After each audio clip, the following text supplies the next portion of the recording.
حضرت علی رضی اللہ تعالیٰ عنہ نے فرمایا، جو تمہارا غصہ برداشت کرے اور ثابت قدم رہے تو وہ تمہارا سچا دوست ہے۔ احسان کرنے اور درگزر کے ذریعے گناہوں کو چھپانے سے عظمت اور بزرگی ملتی ہے۔ اگر صبر کرو گے تو اللہ تعالیٰ ہر مصیبت کی عوض نعمت عطا فرمائے گا۔ لوگوں کے عیبوں سے اس طرح غافل ہو جاؤ جیسے سوتے وقت تم دنیا سے غافل ہو جاتے ہو۔ انسان کے دل کا بدترین لباس حسد ہے۔ حاسد ہمیشہ بیمار رہتا ہے، اگرچہ اس کا جسم صحیح اور تندرست نظر آتا ہے۔ سب سے بڑی خیانت قوم سے غداری ہے۔ سمجھنے کے لیے پوچھو، الجھنے کے لیے نہ پوچھو۔ ہر وہ محبت جس میں لالچ ہو اس کا آخر مایوسی ہوتا ہے۔ قوت برداشت شان کو بلند کرتی ہے۔ کشمش انسان کے باطن کو پاک اور پاکیزہ کرتی ہے۔ مرد کا حسن اس کے کلام میں ہوتا ہے۔ عقل مندی یہ ہے کہ تم وہ کہو جو جانتے ہو اور جو کہو اس پر عمل کرو۔ یقیناً خدا شور و غل کرنے، مال کے ضائع کرنے اور زیادہ خواہش کرنے کو پسند نہیں کرتا۔ بہت سے انسان ایسے ہیں جنہیں زبان نے موت کے گھاٹ اتارا ہے۔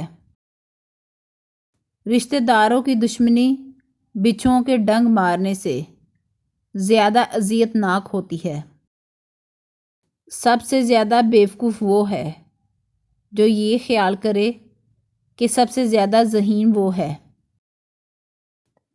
ہر شخص اپنے جیسے ہی کی طرف مائل ہوتا ہے۔ دوستی کا بھرم صرف وہی رکھ سکتے ہیں جن کے وجود میں سمندر جتنا دل ہو۔ جس قدر خدا کے احسانات کو یاد کرو گے اس قدر خدا سے محبت ہوگی۔ بے شک دنیا ایسی امید ہے جس سے مطمئن نہیں رہا جا سکتا۔ آج جو دنیا میں تمہارے پاس ہے تم سے پہلے اس کا مالک کوئی اور تھا اور تمہارے بعد کوئی اور ہوگا۔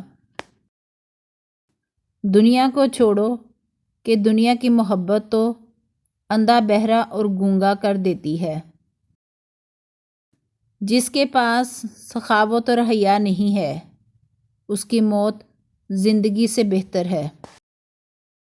عزت جس کو نہ سنوار سکے ذلت اسے درست کر دیتی ہے۔ عدل و انصاف سے نعمتیں دگنی ہو جاتی ہیں۔ انسان کے کردار کی دو منزلیں ہیں، یا دل میں اتر جانا یا دل سے اتر جانا۔ میں نے صبر و تحمل کو بہادروں سے بڑھ کر اپنا ناصر و مددگار پایا۔ 3 طریقوں سے پریشانی خوشی میں بدل جاتی ہے۔ خاموش رہنا، خاموش رہنے سے پریشانی کم ہو جاتی ہے۔